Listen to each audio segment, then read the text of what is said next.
Hello my dear friends, welcome to my YouTube channel. Haru and Tanu. ഇപ്പോൾ ചക്കയുടെയൊക്കെ season അല്ലേ, നിറയെ ചക്കയൊക്കെ ഉണ്ടായിട്ടുണ്ട് നമ്മുടെ വീടുകളിലൊക്കെ. നമ്മളിന്ന് കൂഴച്ചക്ക കൊണ്ട് കുമ്പിളപ്പമാണ് തയ്യാറാക്കുന്നത്. ഇത് വളരെ സിമ്പിളായിട്ടുള്ള റെസിപ്പിയാണ്, അധികം കോംപ്ലിക്കേഷൻസ് ഒന്നുമില്ല. നമുക്ക് വൈകുന്നേരം ചായക്കൊക്കെ എളുപ്പം തയ്യാറാക്കാൻ പറ്റുന്ന ഒരു അടിപൊളി റെസിപ്പിയാണ്. നമുക്കറിയാലോ, കൂഴച്ചക്ക പഴുത്ത് കഴിഞ്ഞാൽ പിന്നെ നമുക്ക് മുറിക്കാനും അതുപോലെ തന്നെ ഇതിൻ്റെ ചുളകളൊക്കെ മാറ്റാനും ഒക്കെ വളരെ സിമ്പിളാണ്. അധികം കഷ്ടപ്പെടേണ്ട ആവശ്യമൊന്നുമില്ലാതെ ഇതുപോലെ എളുപ്പം നമുക്ക് മുറിച്ചെടുക്കാനായിട്ട് സാധിക്കും. കൂഴച്ചക്കയൊക്കെ നമ്മുടെ വീട്ടിലുണ്ടെങ്കിലും പലപ്പോഴും നമ്മൾ യൂസ് ചെയ്യാറില്ല അല്ലേ. വരിക്കച്ചക്കയാണ് പലർക്കും താല്പര്യം. പക്ഷേ കൂഴച്ചക്ക വളരെ ടേസ്റ്റിയാണ്. നമുക്കതുകൊണ്ട് വളരെ എളുപ്പം തന്നെ ഈ ഒരു പലഹാരം തയ്യാറാക്കാം.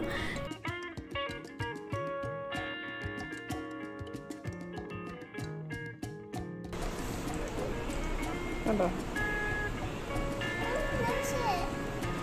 കൂഴച്ചക്ക നമ്മളിതിങ്ങനെ കൈ കൊണ്ട് തുറന്നാൽ തന്നെ കുരു ഇങ്ങനെ സെപ്പറേറ്റഡ് ആയിട്ടിരിക്കും.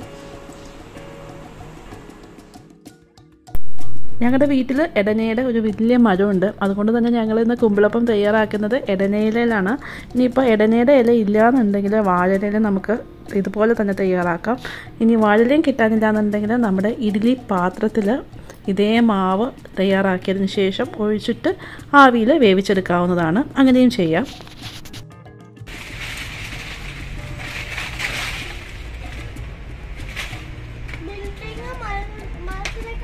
ഇതിൻ്റെ ഇലയ്ക്ക് നല്ലൊരു വാസനയുണ്ട്. ഒന്ന് മണത്ത് നോക്കിയേ. ഓ,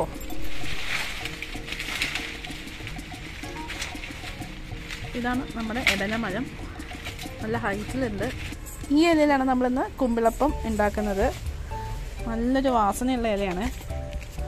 നമ്മുടെ ബേ ലീഫ് എന്ന് പറഞ്ഞ് നമ്മൾ ബിരിയാണിയിലൊക്കെ ഇടുന്ന ബിരിയാണിയിലൊക്കെ ഇടുന്ന ആ ഒരു ലീഫാണ്, ഇന്ത്യൻ ബേ ലീഫ്. ഇനി നമുക്ക് ഇലയൊക്കെ ഒന്ന് കഴുകിയെടുക്കാം.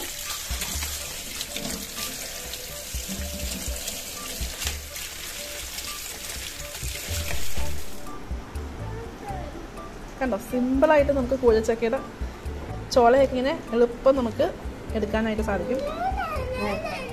ആഹാ, സൂപ്പർ. മുറിക്കൊന്നും വേണ്ട. അത് തരാം. മുറിച്ച് കഷ്ടപ്പെടണ്ട, ജസ്റ്റ് നമ്മളിങ്ങനെ വെറുതെ എടുത്താൽ മതി. കണ്ടോ,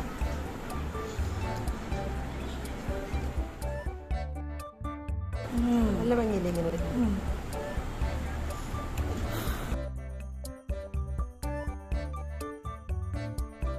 ബാക്കിയുള്ളതൊക്കെ മടലാണ്, നമുക്കിത് കളയാം. ചോളയൊക്കെ നമ്മൾ എടുത്തിട്ടുണ്ട്.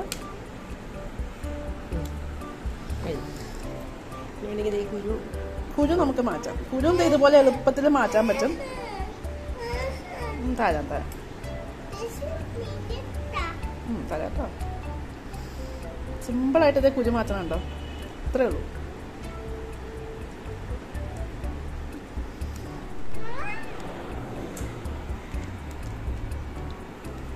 അങ്ങനെ നമ്മൾ കുരുവൊക്കെ കളഞ്ഞിട്ടുണ്ട്.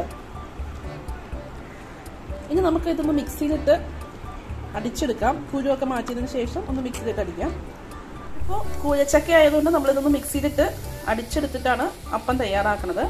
ഇതിപ്പോൾ വരിക്കച്ചക്ക ആണെങ്കിൽ നമുക്ക് ആദ്യം ഒന്ന് ചെറുതായിട്ട് മുറിച്ച് വേവിച്ചിട്ട് ഇതുപോലെ തന്നെ അപ്പം തയ്യാറാക്കാവുന്നതാണ്. ഇതിലിപ്പോൾ നാലുണ്ടാകും. അപ്പോൾ അതുകൊണ്ടാണ് നമ്മളൊന്ന് മിക്സിയിലിട്ട് അടിക്കുന്നത്. മിക്സിയിലിട്ട് അടിച്ച് കഴിയുമ്പോൾ നാലൊക്കെ പോകും. അതായത് നാലൊക്കെ നന്നായിട്ട് എന്താ പറയുക, മിക്സായിട്ട് കിട്ടും. ഒട്ടും നാലുണ്ടാകില്ല.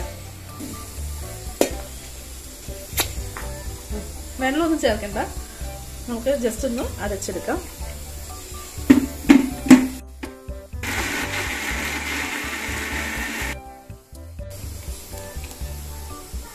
അങ്ങനെ നമ്മൾ കൂഴച്ചക്കയുടെ ചുളകളൊക്കെ നന്നായിട്ട് മിക്സിയിലിട്ട് അരച്ചെടുത്തിട്ടുണ്ട്. ഇതിപ്പോൾ 3 കപ്പോളം ചക്കയുടെ ഈ ഒരു പൾപ്പ് ഉണ്ടാകും. ഇതിലേക്ക് നമുക്ക് അരിപ്പൊടി ചേർത്ത് കൊടുക്കാം. നമ്മളിവിടെ വറുത്ത അരിപ്പൊടിയാണ് യൂസ് ചെയ്യുന്നത്.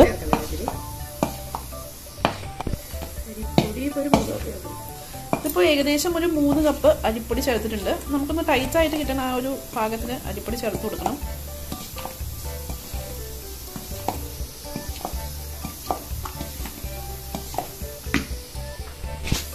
നമ്മൾ ശർക്കര പൊടി ചേർക്കുന്നുണ്ട്. മധുരത്തിന് ആവശ്യത്തിന് ശർക്കര പൊടി ചേർത്ത് കൊടുക്കുക. ഇതിപ്പോൾ ഞങ്ങളുടെ ചക്കയ്ക്ക് നല്ല മധുരമുണ്ട്. അപ്പോൾ നമ്മൾ ഏകദേശം ഒരു 1/2 കപ്പ് ശർക്കര പൊടി ചേർത്തിട്ടുള്ളൂ. കുറച്ചും കൂടി നമ്മൾ അരിപ്പൊടി ചേർത്ത് കൊടുക്കുന്നുണ്ട്.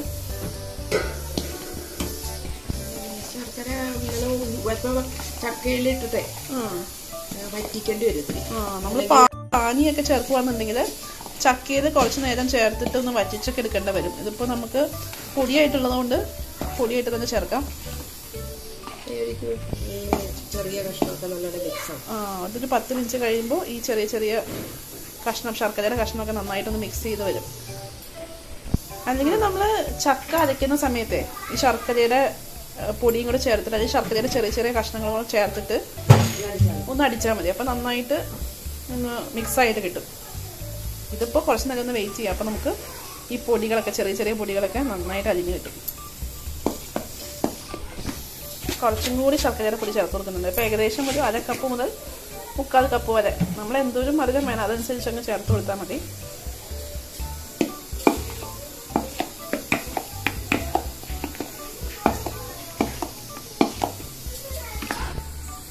ഇനി നമുക്ക് ഏകദേശം ഒരു 2 ടേബിൾ സ്പൂൺ നെയ്യ് ചേർത്ത് കൊടുക്കാം.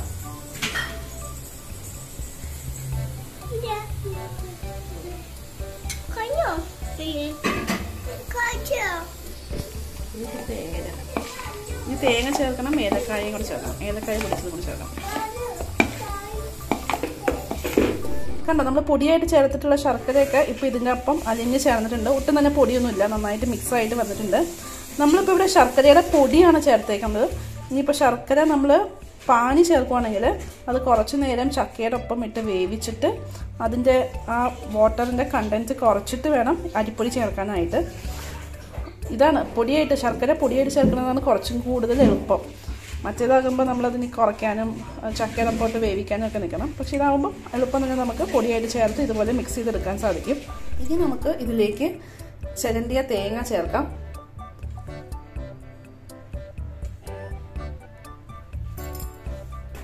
മൂന്ന് പിടി ചിരണ്ടിയ തേങ്ങയാണ് നമ്മൾ ചേർത്തേക്കുന്നത്. ഇതിപ്പോൾ ഒരു വലിയ തേങ്ങയുടെ പകുതി ഉണ്ട് കേട്ടോ, പകുതി ചിരണ്ടിയതുണ്ട്. വേണമെങ്കിൽ നമുക്ക് ഇതിലേക്ക് തേങ്ങയുടെ കൊത്ത് ചേർത്ത് കൊടുക്കാം. പക്ഷെ നമ്മളിപ്പോൾ ധാരാളമായിട്ട് തേങ്ങ ചിരണ്ടിയത് ചേർത്തിട്ടുണ്ട്, അതുകൊണ്ട് നമ്മൾ തേങ്ങയുടെ കൊത്ത് ചേർക്കുന്നില്ല. ഇനി നമ്മൾ വളരെ ഇമ്പോർട്ടൻ്റ് ആയിട്ടുള്ള ഒരു ഇൻഗ്രീഡിയൻ്റ് ആണ്, ഉപ്പ് ചേർത്തിട്ടില്ല. നമുക്ക് ഉപ്പ് ചേർത്ത് കൊടുക്കാം.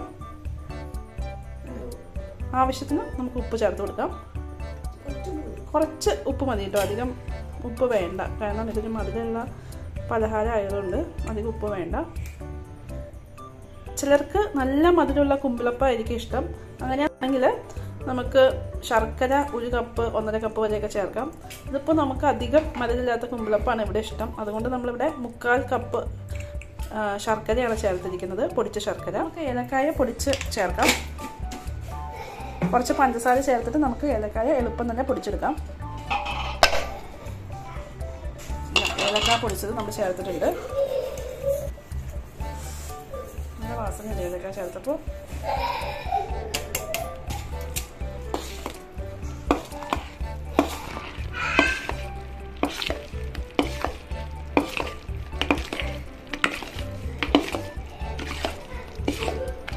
നമുക്ക് കുമ്പിള് തയ്യാറാക്കാം. ഒരു ഈർക്കിലിയുടെ കഷ്ണം കൊണ്ടാണ്.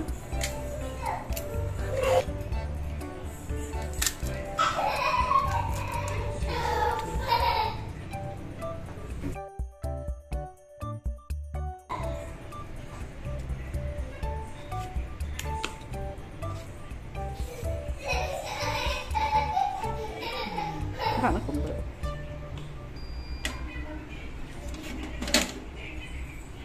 നമുക്കിനി ഇഡ്ഡലി പാത്രത്തിലേക്ക് ഇത് വെച്ചു കൊടുക്കാം.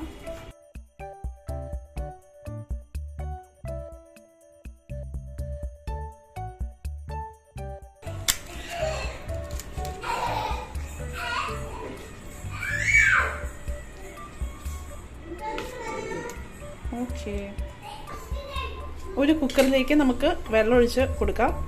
എന്നിട്ട് നമുക്ക് ഈ കുമ്പിളപ്പങ്ങൾ വേവിച്ചെടുക്കണം. ഇത് നമുക്ക് ഇഡ്ഡലി പുഴുങ്ങുന്നത് പോലെ ഇത് പുഴുങ്ങിയെടുക്കാം. നമ്മളിപ്പോൾ ഒരു സമയത്ത് 8 എണ്ണമാണ് വെച്ചേക്കുന്നത്. അപ്പോൾ നമ്മുടെ ഇഡ്ഡലിപ്പാത്രത്തിൻ്റെ അല്ലെങ്കിൽ കുക്കറിൻ്റെ വലിപ്പത്തിനനുസരിച്ച് നമുക്ക് വച്ചു കൊടുക്കാം. ഇനി നമുക്ക് കുക്കർ അടച്ചു കൊടുക്കാം.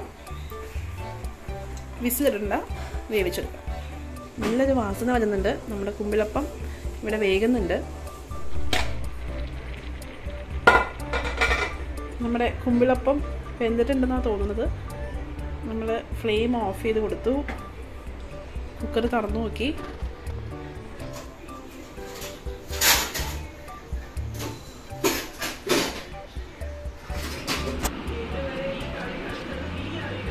ചൂടുണ്ട്. വളരെ സിമ്പിളാണ്. തീർച്ചയായിട്ടും ട്രൈ ചെയ്ത് നോക്കണം. നിങ്ങളുടെ അഭിപ്രായങ്ങളും നിർദ്ദേശങ്ങളും താഴെ കോമൻസിൽ പറയാം. ഈ വീഡിയോ ഇഷ്ടമായെന്ന് പ്രതീക്ഷിക്കുന്നു. Please like, share, subscribe to my channel. Keep watching. Haru and Tanu. By.